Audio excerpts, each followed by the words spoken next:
Not his servant but his companion by Gracie Green. The Prophet Muhammad's transformation of women's status in the days when they were denied human rights. In the early days of Islam, the Prophet Muhammad brought forth a vision of profound social and spiritual reform, a vision in which the dignity and value of women were uplifted in ways that gently transformed the fabric of society. Before Islam, many women faced deep-seated injustices, from the tragedy of female infanticide to the denial of basic rights. The Prophet's message, however, was one of compassion and respect. He taught that all human beings are equal in the sight of God and that women, like men, have an intrinsic right to life, education, and spiritual growth. He championed the end of female infanticide, declaring that daughters were a blessing rather than a burden. He granted women the right to inherit, to own property, and to participate in the economic life of the community, ensuring that they were recognized as individuals with their own agency. He encouraged the pursuit of knowledge for all, nurturing an environment where women became respected scholars and teachers. And yes, the hijab was introduced not as a means of oppression, but as a way to foster a culture where women were valued for their intellect and spirituality. The hijab, a reflection of free will and compassion. In the tapestry of Islamic teachings, the concept of hijab is often spoken of as an outward expression of inward faith. But it is crucial to understand that this expression is not merely a requirement placed upon women alone, nor is it something to be enforced by human hands. The word hijab itself means a barrier or a veil, symbolizing the modesty and dignity that both men and women are encouraged to uphold. Men, too, are called to observe hijab in their behavior and to treat others with respect and modesty. At the heart of this practice is the Quranic principle that there is no compulsion in religion. Quran 2:256. This powerful verse reminds us that faith must be a matter of free will. The sincerity of wearing the hijab, like any act of devotion, is found in the freedom to choose it. When someone chooses to wear it out of love for Allah and a desire to embody modesty, it is a beautiful and meaningful expression of faith. Furthermore, this principle teaches us not to force our beliefs on others. Faith flourishes in a climate of gentleness and compassion, not coercion. Just as we do not compel someone to embrace the faith, we do not compel them in how they practice it. The beauty of the hijab is realized when it is worn from a place of inner conviction, not external pressure. In this way, we honor the dignity of every individual and uphold the gentle, compassionate spirit that the Prophet Muhammad exemplified. In all things, let us lead with kindness and let faith be a choice that blossoms freely in the hearts of those who embrace it. The Prophet as an example. Most importantly, the Prophet led by example, teaching these principles with kindness and patience. He showed that genuine respect for women was not something to be forced, but something to be nurtured. Through his example, hearts and minds were gently changed, and a new standard of mutual respect took root. Understanding the farewell sermon on women's friendships. The Prophet Muhammad's farewell sermon is a deeply significant address, and it covers a wide range of ethical teachings and reminders for the Muslim community. When it comes to the guidance about women and their interactions, it's important to remember the cultural and social context of that time. Interpreting the guidance. There are some English translations or interpretations that might phrase it in a way that sounds restrictive, like advising men not to allow their wives or the women in their care to have certain friendships.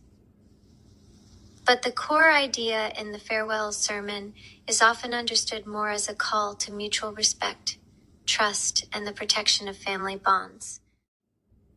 A modern understanding. In a modern sense, it's helpful to view these teachings through the lens of encouraging healthy, respectful relationships rather than strict control. The Prophet's broader message was about kindness and dignity, urging men to treat women as equals in the eyes of God and to foster an environment of mutual trust and support. The Prophet Muhammad said, "The best of you are those who are best to their wives." Understanding Quran 434 in context. Quran 434 is a well-known and sometimes debated verse. It's often translated along the lines of men being maintainers or protectors of women because of certain responsibilities they hold. But that doesn't mean it's about men ruling over women as inferiors. Instead, in a historical and spiritual context, it was often about men having certain duties of care and provision in that particular society. It is important to recognize that differences in English translations often shape how Islam is perceived in the West. Many times, the original Arabic meaning does not fully carry over into English, and subtle nuances can be lost. This has sometimes contributed to misunderstandings or even negative portrayals of Islam. To truly understand the depth and beauty of the message, it is always best to return to the Quran in its original language, or to consult translations alongside authentic scholarly explanations. 2 examples. 1. Men are in charge of women by right of what Allah has given one over the other and what they spend for maintenance from their wealth. So righteous women are devoutly obedient, guarding in the husband's absence what Allah would have them guard. But those wives from whom you fear arrogance, first advise them, then if they persist, forsake them in bed, and finally strike them. But if they obey you once more, seek no means against them. Indeed, Allah is ever exalted in Grand Sahih, internal version. 2. Men are the caretakers of women, as men have been provisioned by Allah over women, and tasked with supporting them financially. And righteous women are devoutly obedient, and, when alone, protective of what Allah has entrusted them with. And if you sense ill conduct from your women, advise them first. If they persist, do not share their beds, but if they still persist, then discipline them gently. But if they change their ways, do not be unjust to them. Surely Allah is Most High, All Great. Unknown Internet version. Understanding the Arabic. The word to focus on is qim, and it translates into English as standing up, protecting, managing, supporting. This conveys the idea of men being entrusted with a role of responsibility, not superiority. They are expected to stand up for women's well-being. Classical scholars note that this word carries a sense of guardianship through justice, not domination. Financial and physical provision. Al-Rijalu Qawwamuna ala Anisa, men are the protectors and maintainers of women. Here, Qawaman, protectors, maintainers, or caretakes, is directly tied to nafaka, financial support, maintenance, or provision, and physical protection.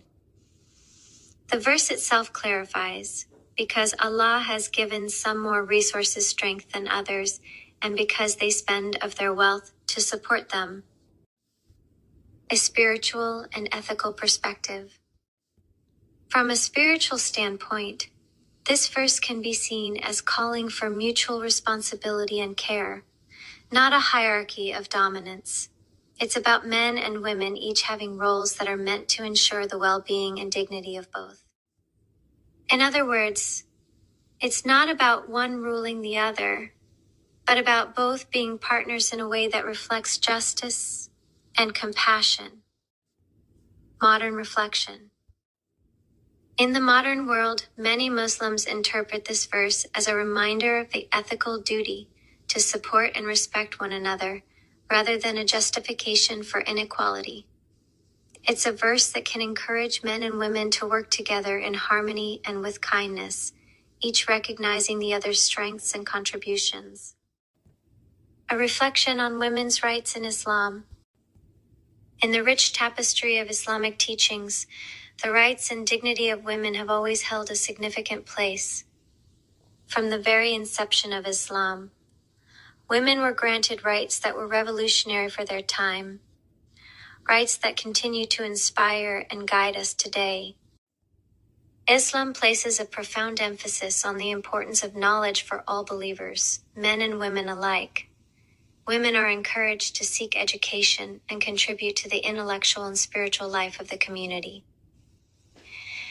The example of Aisha, one of the Prophet's wives and a respected scholar, reminds us that women's voices and intellect have always been integral to the faith.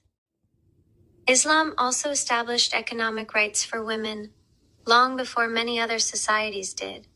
Women have the right to own and manage property, to engage in business, and to inherit wealth. These rights affirm a woman's financial independence and her role as an equal participant in society. In matters of marriage, a woman's consent is paramount. She has the right to choose her partner and to have her rights protected within the marriage. The Prophet Muhammad taught that the best of men are those who treat their wives with kindness and respect, setting a model of compassion and dignity. Spiritually, men and women are seen as equals before God. Each individual is judged by their faith and deeds, not by their gender. This spiritual equality reinforces the idea that both men and women have the same potential to grow in piety and closeness to their Creator. In essence, the rights granted to women in Islam serve as a testament to the faith's commitment to justice, compassion, and human dignity. They remind us that Islam envisions a world where both women and men are honored and empowered to live lives of faith, purpose, and mutual respect. Remarkable women around the Prophet. Khadija bint Khuwaylid. She is indeed a standout figure. She was not just the Prophet's first wife, but also his strongest supporter during the earliest, most challenging years of his prophethood. She was a successful businesswoman known for her intelligence and integrity. Her support was crucial, and she is often considered a model of faith and strength. Aisha bint Abi Bakr. Aisha was another incredibly important figure. She was known for her sharp intellect and became one of the foremost narrators of hadith. Many of the Prophet's teachings were passed down through her, and she was respected for her knowledge of the Quran and Islamic law. Salama, Hind bint Abi Umayyah. Salama was another of the Prophet's wives and is known for her wisdom and counsel. She played a key role during pivotal moments, and the Prophet often took her advice seriously. She is remembered for her strong character and her commitment to justice and fairness. Fatima bint Muhammad. And we can't forget Fatima, the Prophet's daughter. She is deeply revered for her piety, her strength, and her role as a loving and supportive figure in the Prophet's life. She is seen as a model of devotion and was the mother of the Prophet's beloved grandsons, Hassan and Hussein. Each of these women had a unique and powerful presence, and they all contributed to the early Muslim community in ways that highlight the respect and honor the Prophet had for them. The story of Adam and Eve. Companionship, not blame. In the same spirit of mutual respect, the story of Adam and Eve is a testament to partnership. In the Quranic narrative, Eve Hawa is created as Adam's companion, a fellow servant of God, not a subordinate. Both share responsibility for their actions, and both are equally forgiven by God. This narrative underscores that Eve was not created to serve Adam, but to accompany him, to be a partner in the human experience. In Arabic, the term often used to describe Eve's role can be understood as a zawj, meaning a pair or a counterpart. highlighting equality and companionship. It's a relationship of mutual support, a partnership in serving God. Thus, in correcting this misconception, we find a deeper truth. Eve is not to be blamed or diminished. She is, like Adam, a servant of the most merciful, and together they embody the shared journey of humanity. If we are to truly follow the example of the Prophet Muhammad and the guidance of the Quran, we must honor the equality of both men and women. That means respecting one another's roles in life, valuing our God-given free will, and uplifting each other with compassion as we strive together on the path back to our Creator. Too often, cultural practices are mistaken for Islam, distorting the beauty of the deen. In many Muslim lands, harmful traditions have been passed off as faith, just as in the West, patriarchal ignorance and deliberate mistranslations have fueled Islamophobia agendas. In both cases, truth suffers when people fail to seek knowledge for themselves. Being born Muslim or living in a so-called enlightened society should never excuse anyone from the responsibility to study, reflect, and search for truth sincerely. Let us not forget the Prophet's reminder. A man who fails to act justly is betraying his role, said repeatedly in multiple hadiths. Justice, respect, and mutual encouragement are not optional. They are the very essence of living Islam. Thank you for listening. Writing has become a powerful outlet for me to express my thoughts, emotions, and reflections. It truly means a lot to feel heard and supported. If you're listening to this, I'd love to know you're here. Leave a comment below and let me know what you have been contemplating on. References to any other philosophers, theologies, and ideas that could help myself and others grow the consciousness is highly appreciated. Please don't forget to like and subscribe. This channel is still very new, and every bit of support helps it grow and unlock new features to bring you even better content in the future. Assalamu alaikum. Peace and blessings be with you always. And remember, the only true religion is the religion of truth.